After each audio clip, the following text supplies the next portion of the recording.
नमस्कार मंडळी, मी प्राजक्ता भावे जहागीरदार स्वरतरंग संगीत अकादमीच्या यूट्यूब चॅनलवर आपलं मनापासून स्वागत करते। तिसऱ्या परीक्षेच्या थेअरी भागासाठी आपण हे व्हिडिओ करतो आहोत। या व्हिडिओमध्ये काय काय तुम्हाला मिळणार आहे तर दक्षिण आणि उत्तर हिंदुस्थानी संगीत पद्धती, या संगीताच्या दोन पद्धती भारतीय संगीताच्या, गानक्रिया आणि जनक आणि जन्य राग, हा तीन कन्सेप्ट या व्हिडिओमध्ये तुम्हाला कळणार आहेत। चला तर सुरू करूया। ह्या सगळ्या ज्या कन्सेप्ट्स आहेत आणि जे वाचन आहे ते मी डॉक्टर शिल्पा बहुलेकर यांचं कलाशास्त्र विशारद ह्या पुस्तकातून करणार आहे। त्याचं डिस्क्रिप्शन बॉक्समध्ये लिंक देते आहे। भारतीय संगीताच्या दोन पद्धती। संगीतातील प्राचीन ग्रंथांच्या संदर्भावरून त्या काळात संगीताची एकच पद्धत प्रचारामध्ये होती असे दिसते, म्हणजे खूप आधी। संगीतामध्ये दोन पद्धती होण्याच्या काही राजकीय सामाजिक कारणे आढळतात। मुघलांची भारतावर आक्रमणे झाली। या राजकीय परिवर्तनातून भारतीय संगीत क्षेत्रावर आणि संस्कृतीवर मुस्लिम संस्कृतीचा प्रभाव पडला। म्हणजे पहिलं जे आपला देश होता तो पूर्णपणे दक्षिण हिंदुस्थानी संगीत पद्धती जी आता आहे रूढ, तर तोच सगळीकडे वापरला जायचा। नंतर जसं जसं वरनं मुस्लिम आक्रमण आपल्यावर होत गेली आणि नंतर ते इथे स्थायिक झाले, त्याच्यानंतर बराचसा मुस्लिम संस्कृतीचा प्रभाव आपल्या गाण्यावरही पडला, संस्कृतीवरही पडला। उत्तर भारतात आपल्या संगीतावर फारसी आणि अरबी संगीताचा प्रभाव दिसून येतो, परंतु दक्षिण भारतात हा प्रभाव पोहोचू शकला नाही। खालती बऱ्यापैकी राज्य मुस्लिमांचं नाहीये, त्याच्यामुळे तिथे फारसं संगीतामध्ये फरक पडला नाहीये। अशा प्रकारे भारतीय संगीतात हे संगीतातील दोन प्रवाह आले, दोन पद्धती निर्माण झाल्या।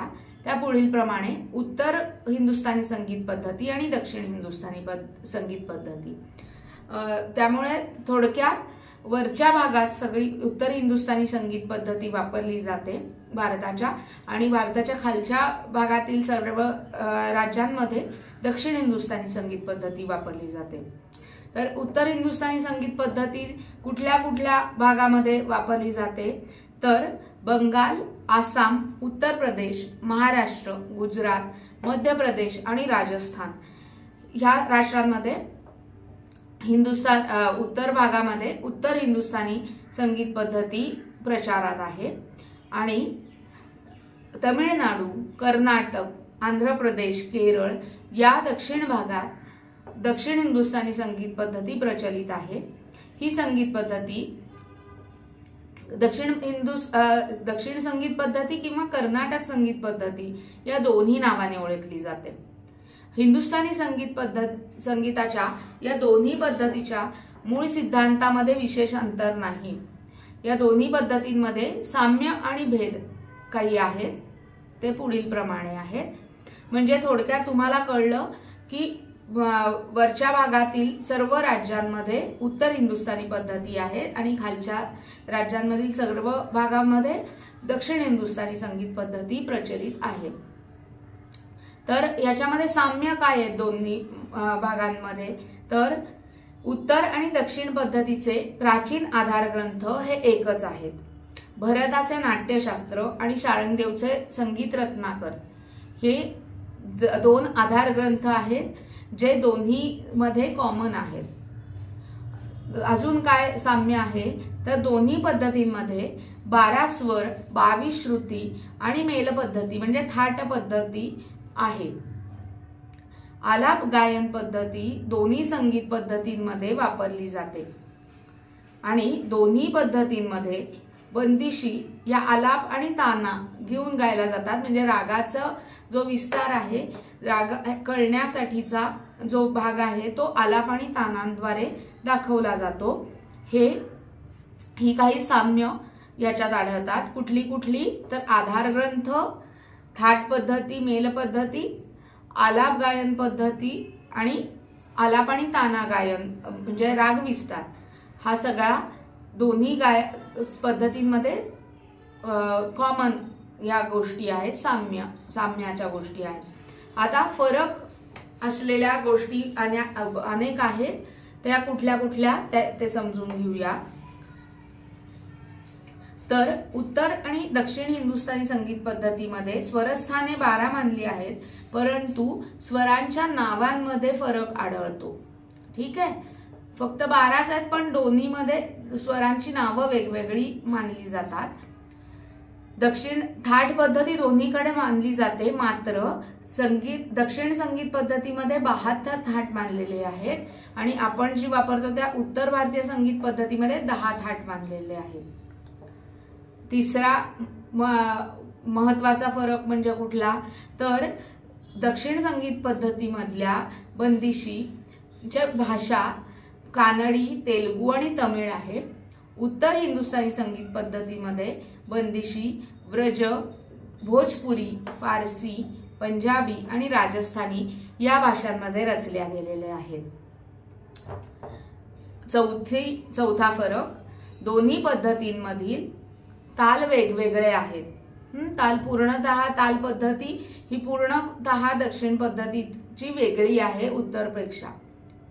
दोन्ही पद्धतींमध्ये स्वरोच्चारण व गाण्याच्या शैली वेगवेगळ्या आहेत। तुम्ही दक्षिण हिंदुस्थानी संगीत पद्धतींमधले कुणाचीही जर राग ऐकला तर तुम्हाला अगदी लगेच लक्षात येतं की त्यांचा असा थोडासा हेल काढून म्हणण्याचा एक भाग असतो, साधे स्वर म्हणताना पण, जो उत्तर हिंदुस्थानी संगीत पद्धतीमध्ये आढळत नाही। त्यामुळे स्वरोच्चारण आणि गाण्याची शैली याच्यामध्ये त्यामुळे पूर्णपणे फरक पडतो। दोन्ही पद्धतींमध्ये रागांची नावे सारखी असली तरी काही वेळा त्याची स्वरूपे वेगवेगळी आहेत। अजून एक फरक म्हणजे दक्षिण संगीत पद्धतीमध्ये शुद्ध सप्तकाला कनकांगी मेल म्हणतात आणि आपल्या शुद्ध सप्तकाला बिलावल थाट म्हणले जाते। दोन्ही पद्धतीमध्ये गीत प्रकारही वेगवेगळे आहेत। तर उत्तर पद्धतीमध्ये आपण काय काय गातो, सरगम गीत, लक्षण गीत, ख्याल, ध्रुपद, धमार, टप्पा, ठुमरी, दादरा, ह्या सगळ्या गीत प्रकार आपल्या उत्तर हिंदुस्थानी संगीत पद्धतीमध्ये आहेत। दक्षिण पद्धतीमध्ये कुठले कुठले गीत प्रकार आहेत तर पल्लवी, वर्णम, कीर्तनम, पदम, जावली असे वेगवेगळे गीत प्रकार दक्षिण हिंदुस्थानी संगीत पद्धतीमध्ये वापरले जातात।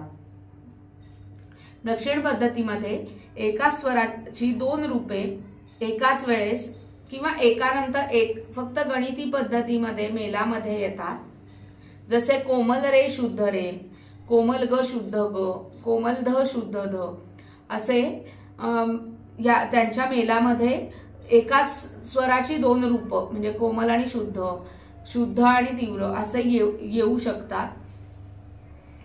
तसे झाल्यास एका स्वराचे नाव बदलून थाट संपूर्ण केला जातो।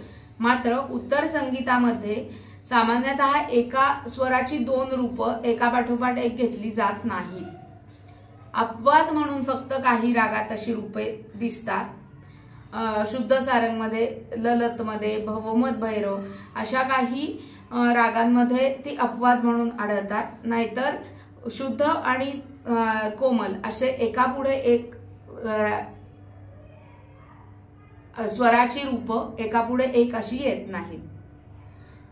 तर साम्याच्या 4 गोष्टी आहेत आणि फरकाच्या बऱ्याच गोष्टी आहेत। त्या कुठल्या कुठल्या तर स्वरस्थाने 12 मानली तरी नावांमध्ये फरक आहे।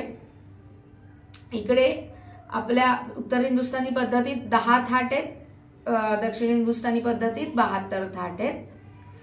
भाषा वेगवेगळ्या आहेत, ताल वेगवेगळे आहेत, स्वरोच्चारण आणि गाण्याची पद्धत वेगळी आहे आणि जे शुद्ध सप्तक आहे त्याला तिकडे कनकांगी मेल म्हणतात, आपल्याला कडे बिलावल थाट म्हणतात। गीत प्रकार वेगवेगळे आहेत आणि वेगवेगळे म्हणजे एकाच स्वराची 2 रूप एकापुढे एक आपल्याकडे घेतली जात नाही। दक्षिण हिंदुस्थानी पद्धतीत ती मेलाच्या रूपामध्ये घेतलेली आहेत। तर अशा हे खूप महत्वाचा भाग आहे जे आपल्याला माहिती पण पाहिजे, एक जनरल नॉलेज म्हणून पण। त्याच्यामुळे हे नीट वाचा आणि याचा अभ्यास करा। भारतीय संगीताच्या 2 पद्धती हा टिप म्हणून आहे, तुम्हाला MCQ मध्येच येणार आहे, पण त्याच्या गोष्टी तुम्हाला माहिती पाहिजे। तर ही पहिली टिप झाली। दुसरी टिप आपण जी घेणार आहोत ती आहे गानक्रिया। गानक्रिया आणि वर्ण। तर गानक्रियोच्यते वर्णः, वर्ण या संज्ञेबद्दल संस्कृत ग्रंथात ही व्याख्या केली गेली आहे। गायन किंवा वादन करताना कलाकार रागातील स्वर घेऊन विविध क्रियांचे प्रयोग करतो, त्या क्रियांना वर्ण असे म्हणतात। म्हणजे कशा प्रकारे स्वर घेऊन वरती गेलंय खालती गेलंय त्या क्रियेला वर्ण असं म्हणलंय थोडक्यात। हे वर्ण 4 आहेत, स्थायी, आरोही, अवरोही आणि संचारी असे 4 वर्ण आहेत। स्थायी म्हणजे काय, तर एकच स्वर वारंवार थांबून थांबून म्हणणे याला स्थायी वर्ण असे म्हणलेले आहे। सा सा सा रे रे रे किंवा असे स्वर एकाच ठिकाणी थांबून गाणे याला स्थायी वर्ण म्हणलंय। आरोही वर्ण चढत्या क्रमाने स्वर म्हणणे याला आरोही वर्ण म्हणतात। याला म्हणजे सा रे ग म रे ग म प हे प्रकारे आरोही जर आपण गेलो तर त्याला आरोही वर्ण म्हणलेलं आहे। आणि अवरोही वर्ण म्हणजे काय असेल मुलांनो, बरोबर, तर त्याच प्रकारे खालती उतरत येणे, सा नि ध प नि ध प म, या प्रकारे अवरोही जेव्हा आपण येणार आहोत तेव्हा त्याला अवरोही वर्ण म्हणलेलं असणार आहे। आणि संचारी वर्ण म्हणजे या तिन्ही गोष्टींचं मिश्रण, स्थायी, आरोही, अवरोही वर्ण यांचे मिश्र स्वरूप घेऊन स्वर समूह गाणे याला संचारी वर्ण म्हणतात। गौड सारंग हा राग संचारी वर्णाचे उत्तम उदाहरण आहे। सा ग रे म ग प म ध प नि ध सा म्हणजे वरती पण जातोय आपण, पण त्याच्यात आरोही अवरोही ही वेगवेगळ्या क्रिया केलेल्या आहेत। तर ह्या प्रकारे याला म्हणतात संचारी वर्ण। शिवाय तिलक कामोचा अवरोह त्यांनी म्हणलाय की संचारी वर्णाचं उदाहरण आहे। सा प ध म ग सा रे ग सा नी आणि सा रे ग सा, म्हणजे कधी अवरोही जातोय कधी आरोही येतोय, पण या तिन्ही 4 गोष्टींना एकत्रितपणे संचारी वर्ण म्हटलेलं आहे। इतका सोपा हा भाग आहे गानक्रिया आणि वर्ण, ते 4 वर्ण अतिशय सोपे आहेत। आता पुढचा आपण छोटासा भाग घेणार आहोत तो आहे जनक जन्य राग। जनक म्हणजे ज्याच्यातून उत्पत्ती होते आणि जनक थाट म्हणजे स्वरांची अशी रचना ज्याच्यातून राग प्रकट होतो। जनक शब्दाचा अर्थ पिता। ज्या स्वर रचनेपासून राग प्रकट होतो त्या रचनेस जनक मेल किंवा जनक थाट असं म्हणलं जातं। म्हणजे ज्याच्यातून राग निर्मिती होणार आहे त्या स्वर समूहाला जनक थाट असं म्हणलं जाणार आहे। आणि त्याच्यातून जे निर्माण होणार आहे त्याला म्हणणारे जन्य राग। याप्रमाणे थाटातून प्रकट होणारी प्रत्येक स्वर रचना जन्य राग म्हणली जाते। प्रत्येक थाट जनक असून त्यातून उत्पन्न होणारा प्रत्येक रागजन्य आहे। या पद्धतीला जनकजन्य पद्धती असे म्हणले जाते। उदाहरणार्थ काफी हा जनक राग आहे किंवा जनक थाट आहे, दोन्ही म्हणलं जाणार आहे। जनक रागही म्हटलं जाणार आहे, जनक थाटाच्या कन्सेप्ट तुम्हाला झाली की तुम्हाला कळणार आहे की जनक थाटही म्हणलं जातं। तर काफी हा जनक राग आहे आणि जन्य राग कुठले कुठले त्याचे, तर बिंपलास नंतर बागेश्री हे त्याचे जन्य राग आहेत। तर कॉमेंट बॉक्समध्ये अजूनही कुठले जनकजन्य राग आहेत याची उदाहरणं तुम्ही मला द्यायची आहेत। तर इतका सोपा हा भाग आहे। अजून एक उदाहरण देते, म्हणजे खमाज हा जनक राग आहे आणि देस हा जन्य राग आहे। तर कळलं, जनक आणि जन्य ही कन्सेप्ट इथे आपण कंप्लीट केली। अशा प्रकारे बाकीचेही पुढचेही भाग पहा, मागचे काही भाग तुमचे राहिले असतील तर तेही बघा आणि खूप छान परीक्षा द्या। All the best.